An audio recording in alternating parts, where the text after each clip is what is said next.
I'm Josephine. I'm standing in the parking lot of the Haven, a high-end restaurant in the heart of the city. The air is filled with the sweet scent of jasmine, and the cool May breeze brushes against my face.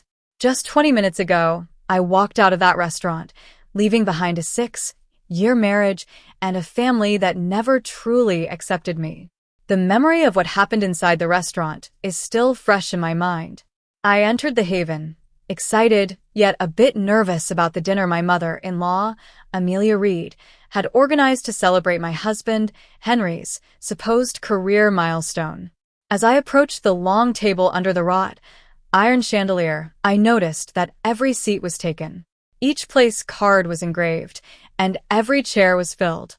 Amelia sat at the head of the table, looking at me with a smug smile, as if she had already won. The realization hit me like a punch in the gut. There was no place for me at that table. The empty space where my seat should have been spoke volumes. Amelia tilted her head and said, "Maybe a diner down the street suits you better." The table erupted in laughter, except for Henry, who stared at his fork, and his brother-in-law, Ethan, who coughed into his fist. But they didn't know the whole story. What Amelia hadn't accounted for was the man running the kitchen, Max. I turned to the nearest server and asked him to call Max out. When Max emerged from the kitchen, his face lit up when he saw me. "Chef," he said, "not Josephine. Chef." Max pulled out a chair for me at the chef's table, the best seat in the house. The kitchen staff nodded at me, and one of them even said, "Chef." They knew my story, because Max had told them. He got his first break from me when he was 22, and I was just a young kitchen manager. I taught him everything he knew, from breaking down proteins to mise en place. As I sat down, Patricia Grant, the vice president of development for the Royal Hotel Group, walked over. She recognized me from our meetings in Chicago.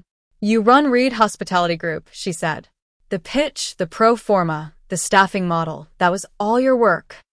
I then reached into my bag and pulled out the Navy folder. Inside were the operating agreement, Henry's signed acknowledgments, the capital contribution ledger, and the letter of intent from the Royal Hotel Group.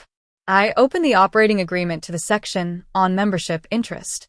"Henry," I said, "you signed this 9 years ago. Your 10% stake entitles you to a salary and a distribution schedule, but it does not entitle you to the company." Amelia stood up, her chair screeching on the hardwood floor. "This is absurd. Henry built that company from nothing," she shouted. I calmly replied, "You're welcome to read the document yourself. The founding member is listed by name, and it isn't Henry." The room fell silent. Amelia's lower lip trembled, and Henry looked like a fish out of water. Ethan was staring at the tablecloth, and Henry's sister, Lily, was already crying. I continued, "On Monday, my attorney will file the managing partner removal notice. Henry's role as managing partner will terminate with 60 days written notice. And I'm filing for divorce." Now, let me take you back to the beginning. I started working at a small diner called the Seaside when I was 16. The pay was minimum wage, and there was no air conditioning. The head cook, Mr. Thompson, was an old-school chef. He watched me work for 3 weeks without saying a word. One night, after closing, he slid an 8-inch chef's knife towards me. "You don't flinch," he said. "That's half the job." I kept that knife through culinary school and my first sous chef position at 21. I learned the ins and outs of the restaurant business, from vendor contracts to labor compliance. By 25, I founded Reed Hospitality Group. I was good at the behind-the-scenes work, the work that kept the lights on while someone else took the credit. I met Henry when he was managing a failing bar. I restructured its lease, replaced the supplier, and redesigned the cocktail program in a weekend. He was charmed by my competence, and we got married when I was 28.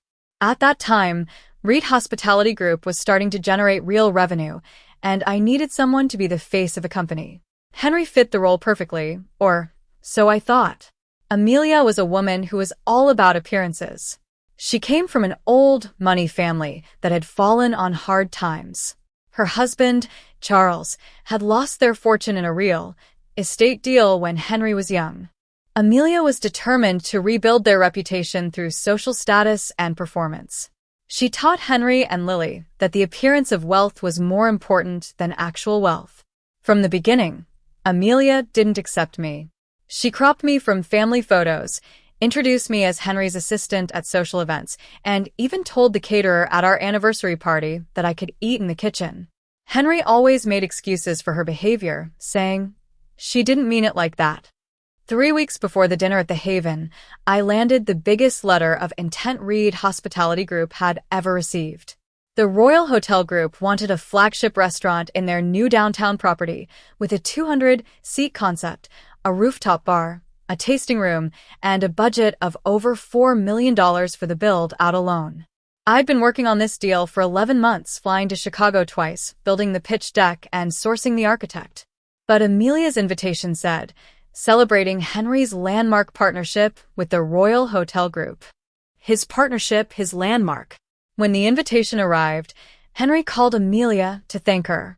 I listened from the hallway, and it was clear that us meant the Reed family, not me. Whitney, Lily's husband, had started showing up at Reed Hospitality Group functions. Henry said it was because Lily thought Whitney could use some exposure. But I knew they were trying to replace me. The night before the dinner, I couldn't sleep. Henry was out, and his phone was on the kitchen counter, unlocked. A notification from the Reed family group chat lit up the screen. I saw Amelia's message. She staff. I picked up the phone and read the whole conversation. Amelia and Lily were planning to make Henry the sole face of the company and have Whitney take over the operational side. Henry had given a thumbs up to their plan, letting them believe that the company was his. I knew then that I had to take action. I sent an email to my attorney, Mr. Davis, asking him to proceed with the notarization of the documents in the Navy folder. On the day of the dinner, I drove to Mr. Davis's office. He drafted the managing partner removal notice and the non-compete agreement. I signed the documents, knowing that this was the end of an era. As I drove to the Haven, I was calm. I wasn't angry. I was clear. I was done covering for the lies and the false stories. I walked into the restaurant, ready to face the Reed family and expose the truth. After I left the Haven, Max caught up with me in the parking lot. "You good?" he asked. "I'm good," I replied. "I just need a decent night's sleep and a real estate attorney." He almost smiled and said he'd have the scallops boxed up for me, but I told him to keep them and feed the staff. I drove home with the windows down and the radio off. The Navy folder sat on the passenger seat. When I got home, the house was dark. Henry wasn't there, and I didn't expect him to be. The next Monday, Mr. Davis filed the removal notice. By noon, Henry's access to the company's accounts, email, and project management systems was suspended. By 3 p.m. his corporate card was deactivated. The Royal Hotel Group sent a revised letter of intent addressed to me, the managing member of Reed Hospitality Group. The divorce filing went through on Wednesday. The asset separation was clean, thanks to the operating agreement Mr. Davis had structured. Henry kept the house and the car, and his 10% equity stake was frozen pending an independent appraisal. 2 months later, I walked into Reed Hospitality Group's new flagship space for the first time. The build-out was just beginning, and the air was filled with the smell of sawdust and possibility. On the counter where the host stand would eventually go, Max had left a single-place card. It read, J. Reed, owner. A chair only means something if the room believes you need their permission to sit. And I stopped asking for permission the night I realized the table had been set against me long before I arrived. That's my story, a story of betrayal, but also of strength and the power of truth.